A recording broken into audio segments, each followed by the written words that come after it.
Now, there's another Advent theme connected with Clare of Assisi, and that is, as the scholar of Clare, the Franciscan scholar Sister Margaret Carney talks of, that Clare was a woman who knew her own vision of monastic versus other life in the church for women. At the time of Clare, women in the monastic life were nuns who lived in cloistered convents. And Clare adopted that style because that was what medieval people did. I think initially she may have been helping Francis with lepers and so forth, but a woman and women followers couldn't stay kind of just out in the open in those days. They were in that society very vulnerable. So she eventually lived an enclosed life in a monastery where that was their lifestyle. But she radicalized that lifestyle.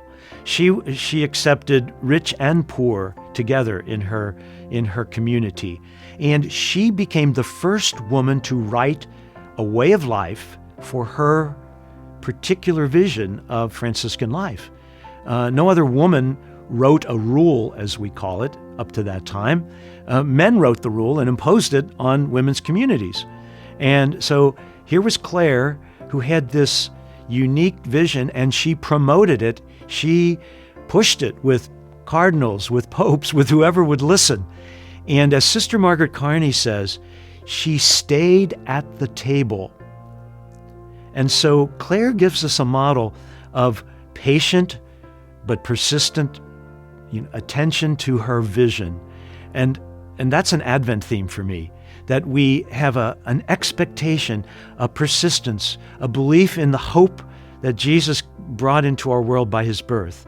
And despite whatever else is going on outside, Clare waited till almost the day before her death to receive the great privilege of absolute poverty, which she had pushed for with different church leaders. And the Pope finally said yes, and she literally received the permission to live absolutely poor and for her sisters to live that way.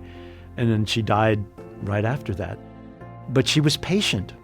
She didn't give up, but she also didn't lose her convictions. And so as Christians in our world today, we see a lot going on in the world. The world resists the impulse to Christianity, resists our commitment to justice, our commitment to a peaceful world, our valuing of the vulnerable. And so we, like Clare, have to stay at the table. In this case, it might be a secular table with leaders in our society, with powerful people in our society, as Pope Francis has urged the Church to do. So I think there's a good Advent theme in Clare's expectant, patient waiting for something she knew was right and true.